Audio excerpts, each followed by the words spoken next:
Okay, I will call this hearing to order. This is a hearing in regards, or a public hearing in regards to the proposed bylaw 8325, which is a replacement of the existing, development plan. And with that, I will turn it over to the consultants. Thank you. Good evening. My name is Michael Blatz. I'm a community planner working for Scatlick Miller Murray, who was hired by the Winnipeg River Planning District, and I'm joined by my colleague Tom Jansen. Before we begin tonight, I have a few housekeeping items to go over. Tonight's meeting is being recorded, and you'll notice your camera and microphone have been disabled, as well as the chat function. But if you have a question or comment during our presentation, please use the Q&A function. There should be a button at the bottom of your screen with a little chat bubble and a question mark. Anything you type into the Q&A will be visible to panelists, but not other attendees. And your comments and questions will be entered into the public record. Following the presentation, we'll take maybe about 10 minutes to review and respond to your comments and questions about the project. So we've been working with the Winnipeg River Planning District since 2024 to update the development plan. Generally speaking, the intent of the plan is to manage and direct land development throughout the arm of Alexander and the town of Powerview Pine Falls. Tonight, this public hearing is the final chance for members of the public to comment on the draft development plan. This public hearing is required by the province as part of the development plan bylaw adoption processes set forth by the Planning Act. So tonight we're going to be chatting about what is a development plan generally. We're talking about our project specifically, and the overview of how we got here, and then diving into some of the key changes that we've implemented in the new bylaw, and then talking about next steps, which is really the adoption process. So with that, I'm going to pass it over to Tom. Thanks, Michael. Um, so we'll start by giving an overview of really what is a development plan. As Michael mentioned, under the Provincial Planning Act, the province requires that all municipalities or planning districts have development plans in place to manage and direct land development. The province also sets out overarching land use policies that these local plans must align with. This particular development plan, once adopted, will replace the in-force development plan, which was created in 2010, and the plan previous to the current enforced plan that was adopted in 1990. A development plan, in essence, is a long-term guiding document that helps communities to direct and manage development and change over time. Development plans cover topics including land use, natural resources, rural and urban development, municipal services, and infrastructure planning. Another important clarification is that development plans do not propose or recommend specific development projects, land development projects. Rather, they contain guiding policies that enable and direct development and help elected officials make decisions when landowners propose new development projects. So why update the Winnipeg River Planning District Development Plan? Well, first and foremost, as I mentioned, the Planning Act requires periodic review of development plans. Generally, this should happen every 5 years. So the enforces 15-year age gap is well past the usual time frame. And this update ensures that policies are up to date and aligned with current provincial policies. In this particular instance as well, the province had indicated to the planning district that they would not entertain any new subdivision applications until the planning district's development plan was updated. And throughout the process, we've had considerable engagement with the province community planning branch as we've updated and drafted this new plan. As Michael mentioned, the development plan applies to all the land within the Winnipeg River Planning District, which encompasses the arm of Alexander and the town of Powerview Pine Falls. So the entire planning district and a very significant area covering a number of urban and rural communities throughout. Our team began this project back in 2024, starting with a detailed background study, which examined community demographics. It developed updated population projections and undertook a high-level analysis of topics including housing need, economic development, and things as broad as or as diverse as soil classification, hydrology, natural resource, and climate trends. The second phase of work, we talked to local development interests, community groups, local businesses, the Sunrise and Lord Selkirk school divisions, as well as the general public to share our findings around the background report and learn about community priorities and key concerns to help inform the drafting of the new plan. The first phase, or sorry, the third phase was really dedicated to drafting and writing the plan, preparing updated maps. And now we're in the fourth phase, which is really focused on plan adoption. Our team engaged the public throughout the process, beginning with a community-wide survey in April 2024, then an open house or a series of open houses in July 2024, and then a second open house in January 2025, and finally this statutory public hearing tonight. One of the kind of foundational elements to the development plan or the new development plan is an updated vision statement, really intended to kind of broadly set the aim of the long-term growth and development of the planning district. I'll read it. Comprised of the town of Powerview Pine Falls and the Arm of Alexander, the Winnipeg River Planning District features beautiful natural landscapes, popular seasonal destinations, and well-established communities. Building on the legacy of major industry and natural resource development, the district will chart a new course for the future that leverages its existing strengths to develop its communities in a balanced and responsible way. The district's year-round settlements shall provide housing for all, a variety of services and amenities, and expanding opportunities for employment. New seasonal development should allow for future generations to enjoy the district's lakes and rivers without compromising the health of these ecosystems. The Arm of Alexander and town of Powerview Pine Falls will continue to collaborate to create an attractive destination for tourists and a welcoming place to call home. Building off that vision statement, the plan starts with follows with this set of core principles that really underpin the policies and in some ways cover the core topics that are covered in the new development plan. These include providing high quality infrastructure, services, and utilities, the protection of important natural assets and resources, promoting new opportunities for economic development, leveraging the community's existing strengths and attributes to guide growth and direct growth, building healthy, safe, and age-friendly communities, growing the district's recreational offerings, cultivating partnerships and embracing collaboration, expanding opportunities for tourism development, and of course, preserving and enhancing agriculture. Michael, I'll turn it back to you. Thanks, Tom. So as far as key changes in the text part of the new development plan, there's kind of four major ones. I know I'm sure a lot of folks are here to learn about what's happening along Bird River. So this is one of the ones that we deliberated on quite a bit. The original or the previous development plan has a moratorium on the Bird River, which was intended to mitigate boat traffic. And so it doesn't allow for any development along the river. However, what we heard from folks was that boat traffic did in fact increase on the Bird River since the last plan was adopted, and even though no new development occurred, or in periods where no new development occurred. So really what that means is the policy was not working as intended.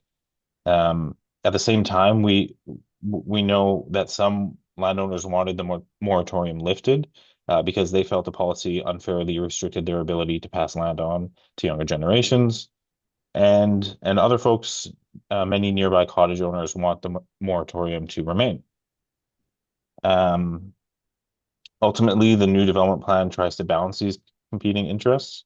And you can see in section 15.2.2 sub point 2, which says, recognizing the limited recreational carrying capacity of the Bird River, new development within 1 kilometer of the Bird River shall be a minimum of 8 hectares or 20 acres in area. So this does lift the moratorium, and this new approach with a large minimum lot size is estimated to result in 20 to 30 new lots in the area, depending on how individual landowners choose to carve up their properties. So this approach recognizes that new lots with river access are not the sole reason for boat traffic increasing, but definitely does contribute to it, and attempts to balance the different opinions about whether new development should or should not be allowed on Bird River. The RM of Alexander is also currently working on an updated boat safety vessel operation restrictive regulation, also known as VORR. These would enable the municipality to work with the federal government to restrict boating activity on Bird River and designate enforcement officers to mitigate some of the concerns about the boat traffic on the river. Next, we have new growth management strategies to direct the majority of growth to established communities. There's enabling policy to allow for a mixed-use development along Pine Street in Powerview Pine Falls to kind of give that sort of Main Street a little more sorts of development. And then finally, enabling more types of development at the former mill site in Powerview Pine Falls, and this could include commercial, industrial, and tourism-related development.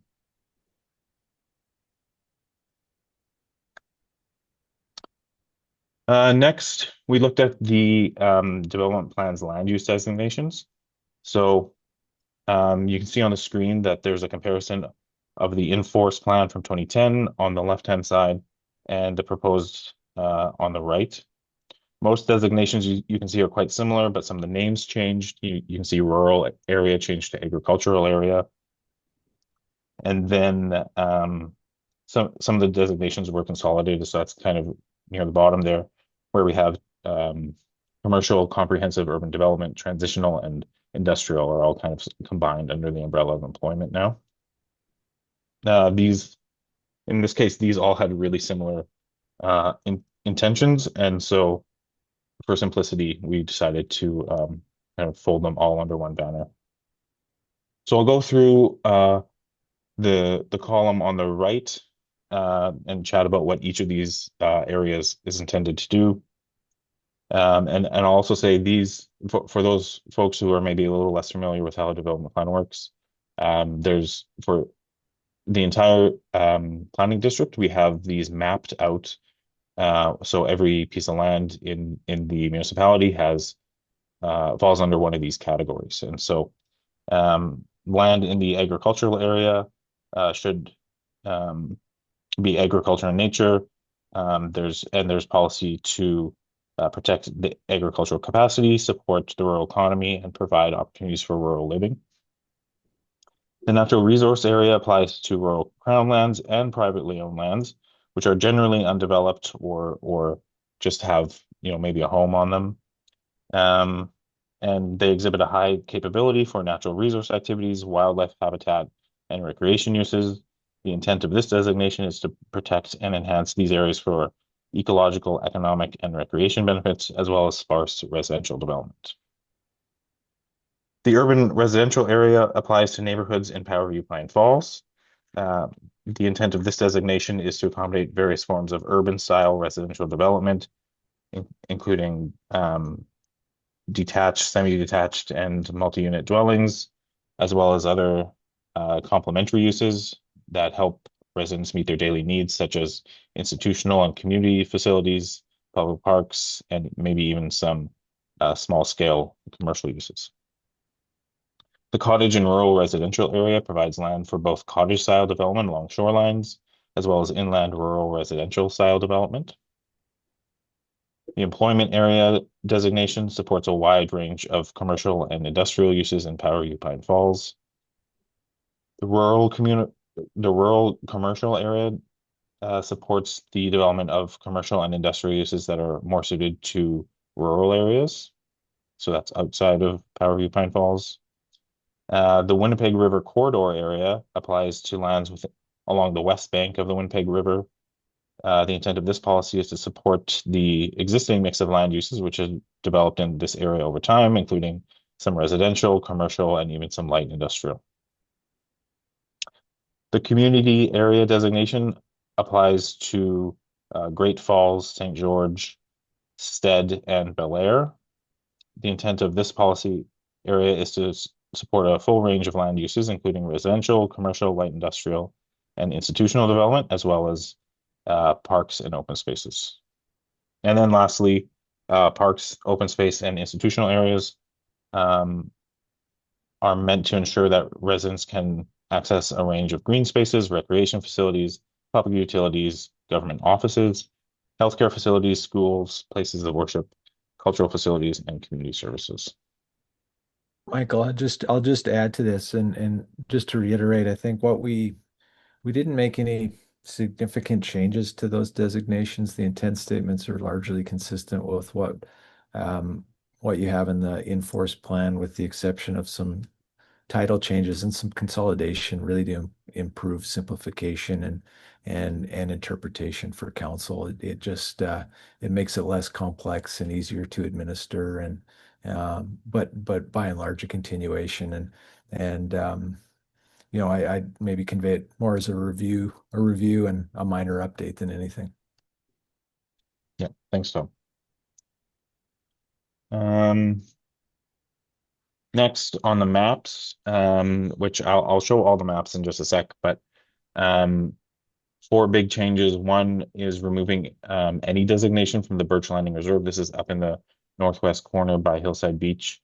As it now has reserve status, the municipality doesn't really have the authority to designate any sort of development intent for it. So we just removed that. We delineated Powderview, Pine Falls, St. George, and Great Falls as development centers. So this is also written about in policy, where it kind of directs urban style growth to these year-round communities. So kind of saying that if you're going to do anything that belongs in a more urban center, put it in one of those three places and not in the rural area. We redesignated some commercial lands just west of St. George to natural resource to encourage more commercial development in those centers. Again, trying to direct more commercial development to those more major centers. And then we also did a strategic swap of natural resource and rural residential areas near Belair, Grand Palm, and Bird River. So under the in-force plan, there are numerous properties where the rural residential designation is applied, and the landowner has no intention of ever developing it that way. And the vice versa is true, where you have a landowner who wants to develop, but it's kind of incompatible with a natural resource designation. And so we kind of devised this strategy to enable those landowners who want to develop to do so, but also still preserve as much land as possible in its natural state. So you'll see on the maps coming up where we have some land going from rural residential to natural resource, and some going from natural resource to rural residential. So I'll get into the maps themselves. There's 13 of them to cover the entire planning district, so there's quite a few. The first one here is just an overview of the entire planning district. And as you can see, the majority of land is designated for natural resource and agriculture. Map 2, we are near Hillside Beach. There's been 6 major changes here that I'll draw your eye to. As I mentioned earlier, we removed any designation from the Birch Landing Reserve. That's in the kind of pink tone on the left-hand side. We redesignated Charlie Wall Park from residential to park, open space, and institutional. Right at the intersection of Lakeshore Road and Hillside Beach Road, there's a little node of uh, rural commercial, which is contemplated. In the past, that was a circle and didn't really align with property boundaries. And so we squared that off to make it line up with property boundaries. And then further to the south, we have three different properties that have been redesignated from cottage and rural residential area to natural resource area.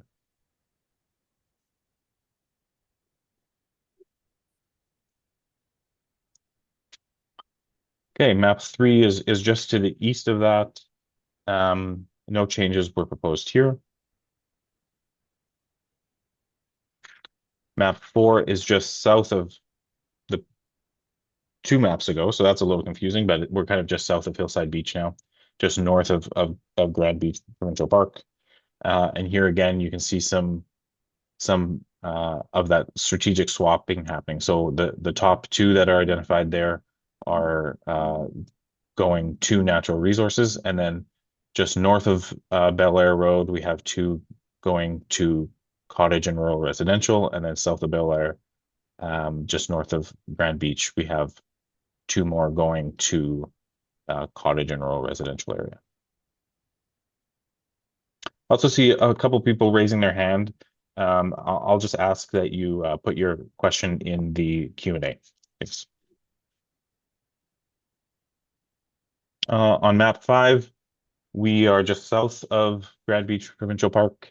We have one property going to rural commercial, and that reflects what's going on the land right now. And then a couple more going from cottage and rural residential to natural resource. Instead, we have a bit of land on the west side going from rural to community. And this was the province suggested this, and because there's some proposed development out there that would kind of make it make more sense as a under the community area designation. This one's a little busier. Map 7, we're in the Powerview, Pine Falls, and St. George area. So one of the biggest things here, you can see in that kind of pink tone, the bright pink, is the employment area, and that's an amalgamation, like we've been saying, of the commercial area and industrial and a couple others. So that's kind of sprinkled throughout. And then we have section 17 there has been changed from rural commercial to natural resource, and a little bit on the west side of St. George has been redesignated from rural to community. And then on the east side of the Winnipeg River, there's just a little sliver where there was some interest in changing it from natural resource to cottage and rural residential. You also see on this map the pink outline around St. George and Powerview Pine Falls. So that's, I mentioned earlier, the development center idea. And so that's kind of identifying, again, those are places where more urban style growth should happen. Map 8 is just to the east of the last one on the Masqua River. No changes proposed here. To the south of St. George, no changes again. And you can see we have the Winnipeg River corridor designation on the west side and cottage and rural residential area on the east side, just as it is in the current plan. Again, no changes as we go down the river towards Great Falls. Now we are down a little bit further south. We are in the Poplar Bay area, and you can see the mouth of the Bird River there. So here's where some changes start popping up along the Bird River, where a couple pieces of property have changed from natural resource uh, to residential. Those are in yellow, and then we have a couple that are now green that have turned to natural resource. Second last is just east of there. Looking at the Bird River, we have one more property that has changed from natural resource to cottage and rural residential area. And then on our very last map, this is down in the Pinawa Bay area, and no changes were proposed here. All right, so as far as next steps, first reading was given on July 15th, 2025. The province then reviewed the plan and gave comments throughout the month of August. For the board, I reviewed the comments from the province, and there was nothing substantial. They had some minor tweaks related, to add clarity and context, but nothing that changes the intent of any of the policies. So now tonight, obviously, we're holding a public hearing, and following this, the board can give second reading. And then after that, the minister at the province can decide whether or not to approve the bylaw. I'll also say, I know this has been a bit of a contested bylaw, so I'll just say if there are any formal objections from residents, they must be filed with the province within 14 days of receiving notice of second reading. So the planning district will email you using the email you registered for Zoom with, notice of second reading after that is given. And then from there, you have 14 days to register an objection with the minister. And then the minister will consider them in their decision-making process. So there's no threshold for number of objections or anything like that. And the decision is ultimately made at the provincial level. So that is the end of our presentation. And I see there's quite a few questions in the chat. So maybe we'll go there now. Yeah, and I'll add to Michael's comment, all the comments and questions that we've received up to date and through this presentation this evening will be considered, and we've also got a set of comments from the province, and there's still opportunities to make adjustments before we go to second reading.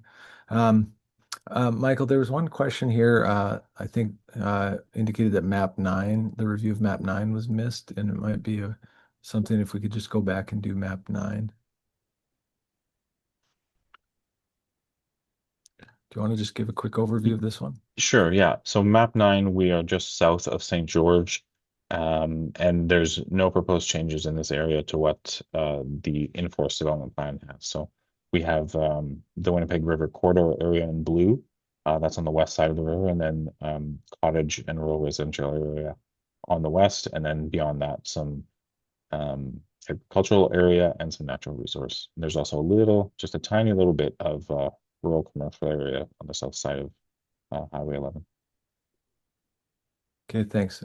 We did receive, I'll acknowledge that we received kind of a number of comments, questions, and requests to shift this to a live in-person meeting.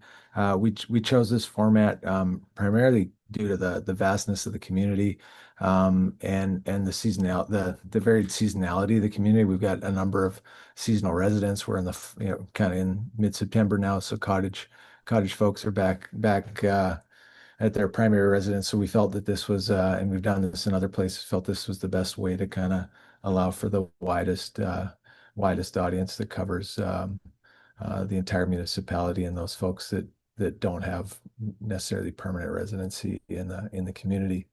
I'll also acknowledge we got a number of questions and comments both ahead of this evening, and in the question box, obviously expressing concern with regards to the proposed changes in the Bird River policies and the lifting of the moratorium.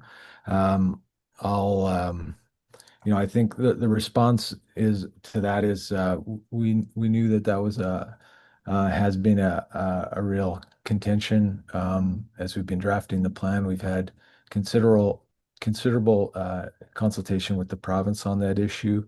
The province has been supportive of the planning district making the decision to lift the moratorium, and we really tried to strike a balanced approach that significantly caps development, as Michael said, to this large lot development. Um, um, and as Michael indicated, we the planning district is working on this VORR study and looking at other regulatory mechanisms to regulate boat traffic, hopefully more effectively than the moratorium has done since 1977. Also acknowledge that we've got considerable support as well for the changes. I think a number of people have indicated support for the changes and appreciate the kind of balanced approach that the draft plan takes. But it's one of these things that I think a policy that we knew was not going to be satisfactory to everyone in the end of the day, and really tried to strike a balanced approach that recognized the sensitivity of the waterway. And really, put tight limitations on development. We got a couple questions, and I'm not sure what this specifically refers to, but around the question of how land is sold, purchase and sale of land within the municipality. This plan doesn't specify or regulate how land is purchased and sold within the municipality. That falls outside the purview of the development plan and outside the purview of municipal regulation. So any municipality with the purchase and sale of municipal owned land has to go through certain competitive bidding processes. Each of those municipalities develop their own policies around that for selling, surplus municipal land, if any. But the sale of private land is done and regulated outside of the municipality. There was also a couple questions and comments about how this plan, or specifically providing authority over what folks can do with their private holdings. It does provide guidance and direction on land use permissions at a high level. So yes, it does provide some regulatory direction over lands, and also furthermore, also informs eventual zoning of lands and those sorts of decisions. So, as noted earlier in the presentation, this update isn't a significant departure, and in terms of what those regulations do, and in some regards, I think you could argue that this provides maybe some more flexibility in many ways about what can be done on the lands. Tom, There maybe was, I'll yeah. jump in on that point too, and say that again, these are required by the province. So every municipality in the province has one of these, and this is also this is how land is developed and regulated throughout Canada. So and the United States. So it's a very common way of doing things. We've got a couple comments and some specific ones for with regards to where lands have been redesignated from rural residential to natural resource. I think where there's specific comments where your individual land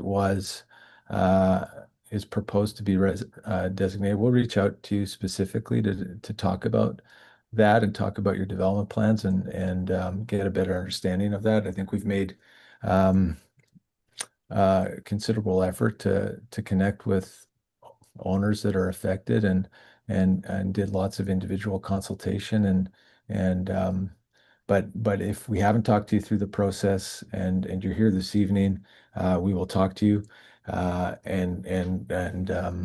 and like I said, consider any feedback and comments that impact your specific lands in that regards. There's also just a couple questions that we've gotten kind of in the same vein about, what impact or guidelines do landowners need to abide by in those areas that have gone from um, natural resource to cottage residential, other than preserving as much of the natural habitat as possible. So the specific question, those lands that have gone from natural resource to cottage residential, this document provides some high-level policy direction in terms of guiding that development, but before development can occur, rezoning of those specific lands would have to be undertaken, and likely a subdivision depending on the size and scale and what's being proposed. So just because this development plan has made that land use designation, it doesn't provide all the entitlements. It simply is enabling and would allow um, uh, a landowner to pursue rezoning and subdivision, consistent with the development plan direction. Also, under the Planning Act, um, uh, landowners can also initiate their own development plan amendments. That's a right under the Planning Act, and there is a statutory process, application and statutory process that landowners can go and pursue that. So um, it, it's not guaranteed that an application will result in a redesignation, but it's something the planning district can consider, and the province weighs in on applications to consider amendments. Um, I'm just looking at some of the other questions here. Um, uh, Kind of following that, some are asking the rationale of changing the cottage area to the natural resource area. Um, and and a lot of that was driven by our background study and looking at the quantum of land within the municipality that was designated under the in-force plan to cottage area.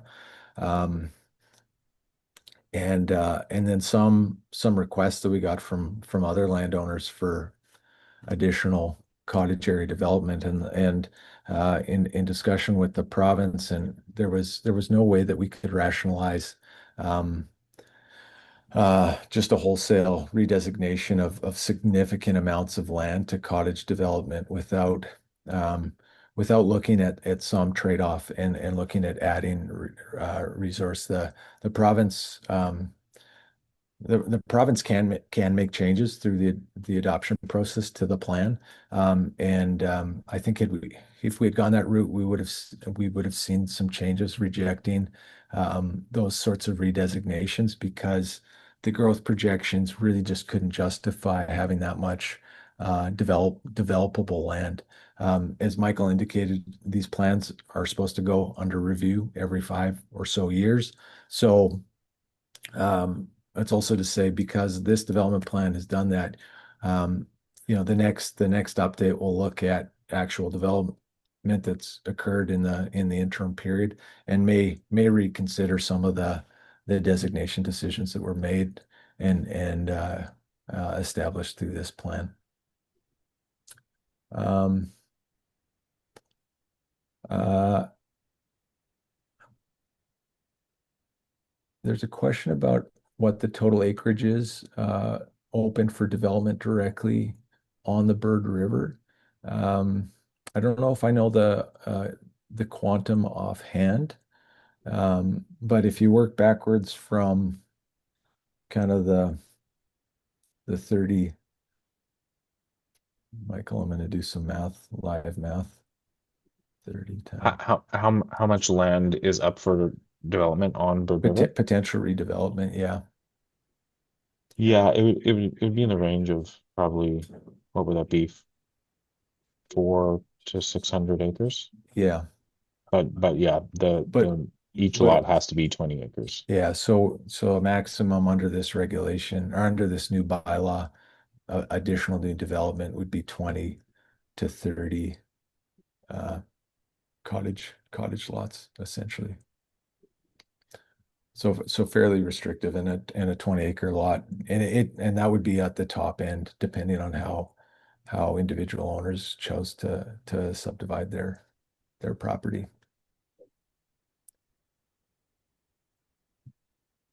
Um,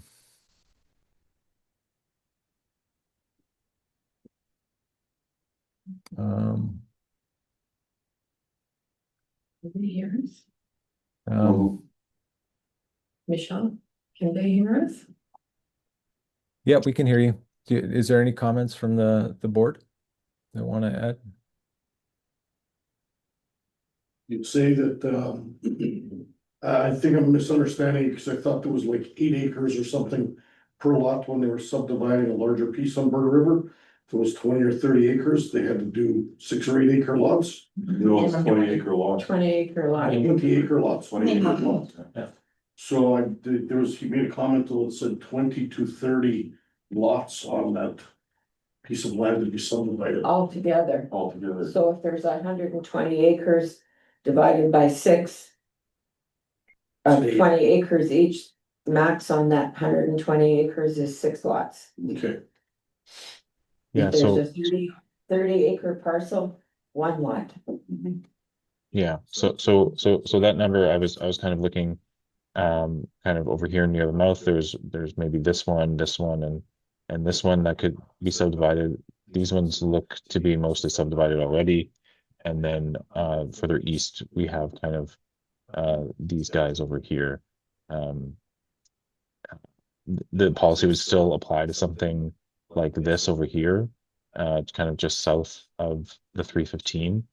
But it's not right on the river, so it's we've seen a lot less appetite for development that's not river adjacent. Yeah. Michelle, we've got a couple questions about whether the maps and the amended by or proposed bylaw can be available for view. I think it's on, correct me if I'm wrong, I think it's on the RM of Alexander's website, but I would This assume proposed bylaw, yeah, yeah, it was, if you were in the public hearing notice, at the very bottom of the notice, it said that you could view the bylaw by clicking this, and if you hit the words clicking this, the bylaw comes up. okay. So for But anyone that it can be placed on, we can place it on the main page tomorrow as a separate item. okay, and we'll maybe and the same thing, we can also we'll make sure that this presentation deck is also in your hands so you can post it as well so people can have a more careful look at some of the mapping changes. I see a couple questions. One person asked to see the first map again, so I just navigated there. And another person asked to which minister in the province do they write their concerns to, and so that would be the Minister of Municipal and Northern Affairs. That'll be in the letter. Yep. Yeah, all those details will go out to anyone who registered this evening. There's a question about the old mill lot, asking if it belongs to Seguin First Nation. Michelle, I might kick to you. I think there's some lands maybe adjacent that are owned by Seguin, but the lands that and I don't know what their status would be, but a number of it, a large chunk of that lot is held Nothing by in this private development development plan. interest. Just for clarification. Yeah. Nothing in this development plan includes land owned by Seguin First Nations. Correct. Yeah, no reserve land would be covered under this policy, the municipality has no jurisdiction over reserve lands. Yeah, the mill site is actually a rule number under the Manitoba government, and it's a part of Power View Pine Falls. And owned privately. It's on privately taxed land by Power View Pine Falls. Yeah. I think I'm seeing maybe a slowdown of the number of questions being asked. So I'll maybe give folks another maybe 2 minutes to submit any questions they have. And I see one here that I think we can answer. So there's a question about new development and who's responsible for road access.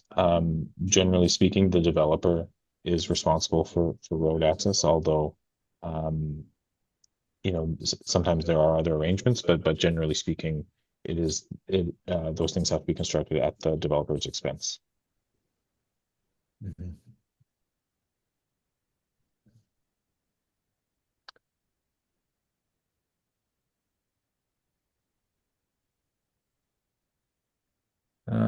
There's maybe a follow-up question about, First Nations and how they're regulated or affected by the development plan. Any reserve lands are a separate jurisdiction. But if a First Nation group own land, freehold land within the development, and that wasn't reserve land, it would be regulated under the development plan like private lands. And the process to go through an addition to reserve is a formal process through the federal government. But First Nations can own land privately as development interest, and it's regulated in the same way. Until or unless it's designated as a reserve by the federal government. Um, um,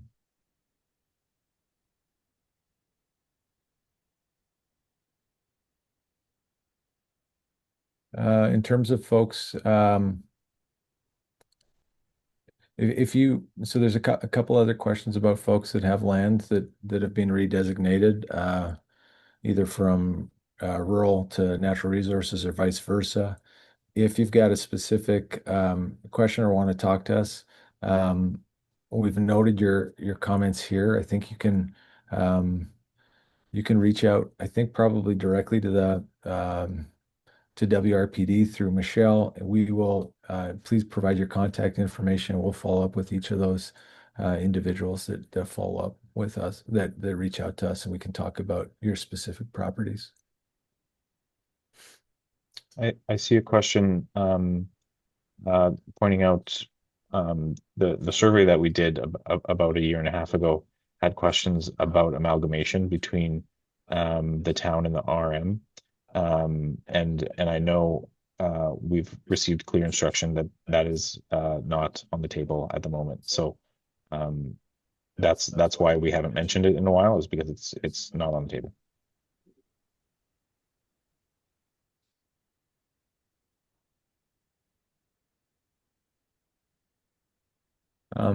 Any more comments or questions from the district board?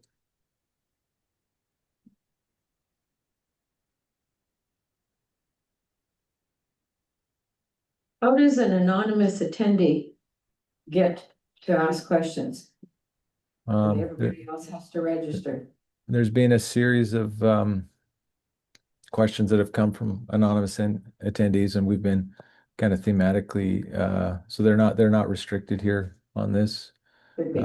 We've got a series of questions from anonymous attendees, and we've been trying to address those concerns directly.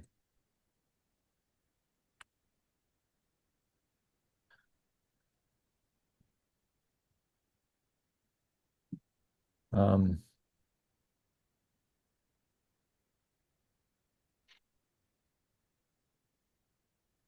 You'll note that there's been a couple comments too, just maybe having some concerns about the emphasis on climate change within the policy. A lot of that language, it's high level language. It doesn't directly provide um, or put restrictions or regulations on specific land uses, but provides kind of overarching policy guidance that's aligned and has to conform with provincial policy in that regards, as Michael indicated before, through the provincial land use policies.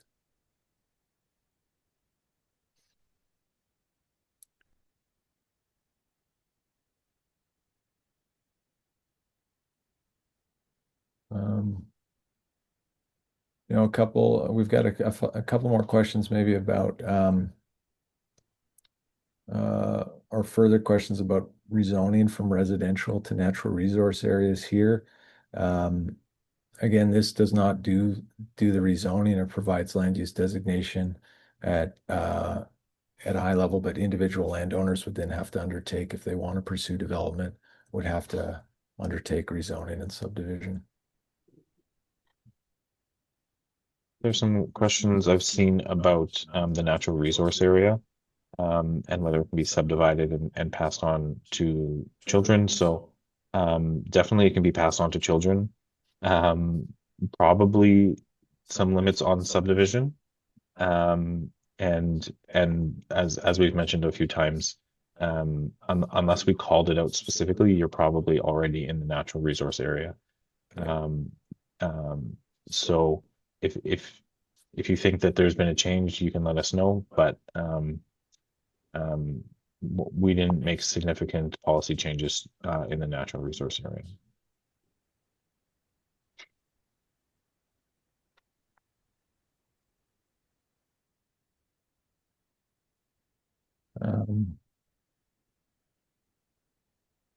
Yeah, and all the feedback here will become, as Michael indicated at the beginning, part of the public record, so you can see the range of questions we've received and go from there.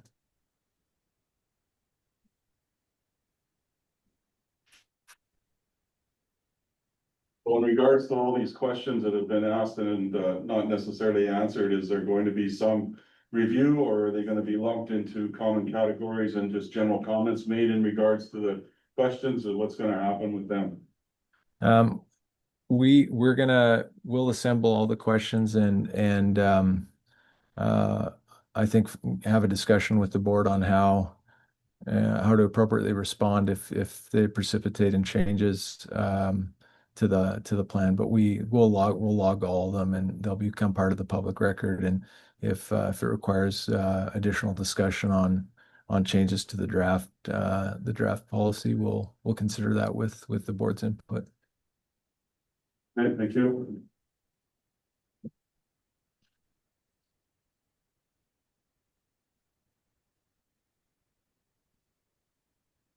It's next board meeting.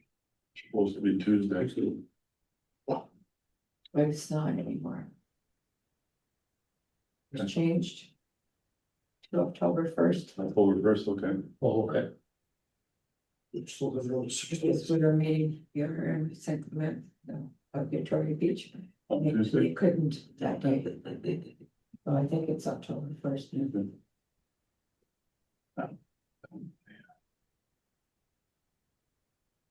All right. Tuesday, Tuesday is, we're meeting Vic Beach here, or? no, on the 1st.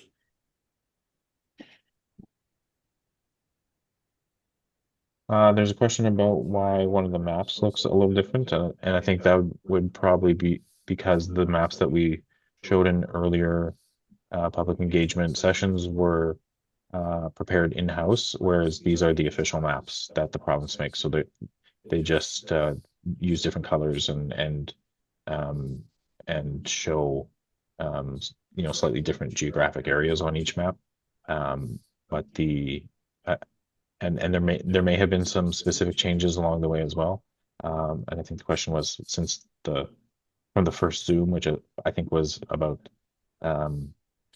maybe 8 months ago. So there have definitely been some changes to the map since then. And yeah, like I said, the province made the official version as well. So.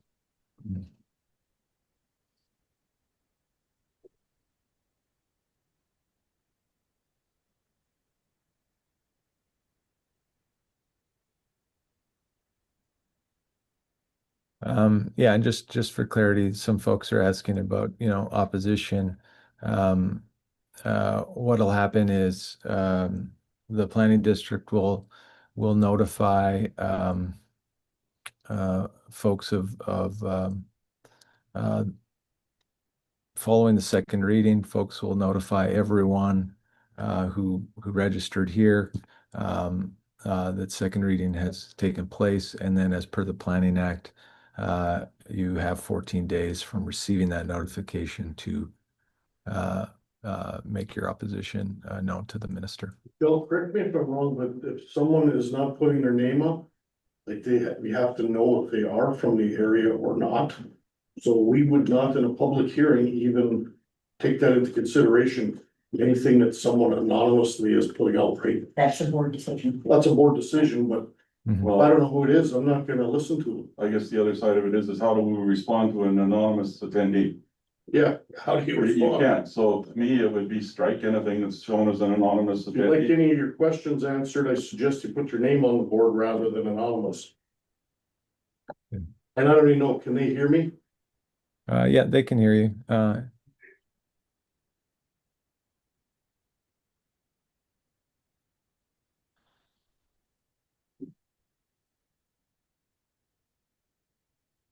Okay. Well, we'll after this, we'll like I said, we'll do a summary for the board on the questions that we got and with the participants who've provided their names and contact details. So just for clarification, the questions have been appearing as they have been received. Yes, So we have seen the majority of them. you've seen them all. Okay, Yep. Plus, there's been written submissions that would have gone directly to the board, which have been forwarded on to us. And those are also part of the public record on this. Mhm. And I just want to say too, that the provinces spelled out to us that we have to do the RM as a whole. And this is a huge RM, 65 miles across. So it's pertinent to someone in Bird River. It's very important, obviously, to you and to me. But there are people that are waiting for this development plan for 2 years so that they can subdivide land that is in, say, Bel Air or wherever. So it's a very tough thing to do to make everybody happy, especially when it's 65 miles across, but we're trying our best. Yeah, just to add to what Jack was saying is that basically, the province are the ones that came back to us and told us that, until we updated this, development plan, we would not be allowed to do any more subdivisions kind of a thing. So we kind of got stuck in between a rock and a hard place, if you will. We weren't necessarily dissatisfied with the plan as it existed. But this is something that municipal affairs told us, your plan's too far out of date. It was close to 15 years since the plan had been done, and that we needed to redo it. So I guess it almost say reluctantly, we've done it and we've got through. We've got something here that will address a lot of the issues that had come up, kind of a deal. But is it perfect? Probably not. And I doubt that you are ever gonna get something that you're gonna find a plan that's gonna make everybody happy all the time. So, this is an opportunity now where we've got some more questions that we can deal with the consultants before the second reading goes through. And then from there, after the second reading, once that's done, then you have the option of going to the Minister of Municipal Affairs and registering your complaints with that, and then they will make a decision as to whether it's satisfactory or whether further changes need to be made, kind of a thing. So is it over yet? Nope, not yet. It could go on for a while yet, so to speak, but yeah. Like I say, this is the options that we were given and we've worked through them. It hasn't been cheap, but it's one of those things that had to be done if we want to be able to do subdivisions, so.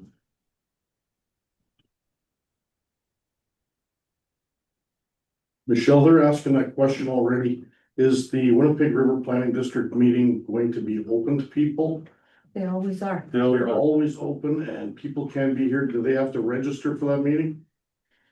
The planning district meeting, it's an open meeting. Can they attend by Zoom as well? I know that the people are saying they want to be here in person, but I mean, If they want to speak, they should register ahead. Yeah. Because technically the hearing's already been held. And this is the hearing Yeah, right now, so. yeah, So to appear as a delegation at a Winnipeg River Planning District meeting, it's the same process as attending a council meeting? yes. You submit a delegation form and, Submit a request 15 minutes and. yeah, and 10. and is the meeting on the 1st of October? No, it's September 16th, Tuesday, September. So it is this Tuesday.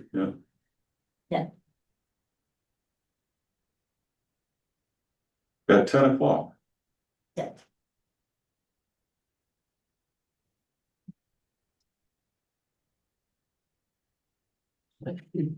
Yeah, excuse me.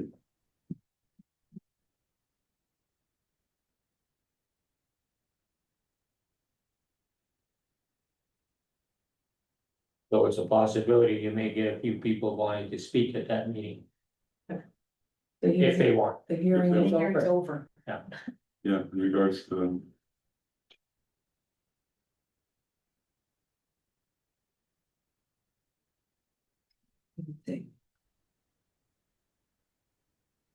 All right, I'll leave it to the board to adjourn the meeting if they so wish, or leave it open if they wish. I move we adjourn. Okay, Is there any other questions? Sorry, Matt. no. Have you moved? Do I have a seconder to adjourn? I think Willie? there was. another- Go ahead and ask the question before we vote on it then. Okay. Thought there was another option For, as far as doing the second reading. What was that, sorry? was there another option? For second reading? For the second reading, could be done tonight or Oh, on it's good. September 16th. That's September the- 16th is what I was gonna put it on the, because I have to, put it on, well, I was gonna put on the agenda, because this is just the hearing and schedule. Okay. Just to clarify, So is already a Winnipeg River Planning District meeting on the It's the 16th? regular meeting, When you've got yeah, it'll be on the agenda. okay, so the vote is on the 16th, Yeah, or the second reading. the second reading will be on the 16th and it will be voted on at that time. And at that point, I believe that's where they have, if anybody's an objection, from the 14 days from that date. To submit. 14 a- days from the day they receive notification. Yeah, to submit a letter to Further the objection. Minister of Municipal. And all that information will be available on the letter that you're sending to everybody that's put in for this On the, meeting. well, except I for. don't know how you send it to the anonymous person though, because You don't. we don't know who that is. You won't We have their that email address. Oh, you have the address for it? Yep. Okay.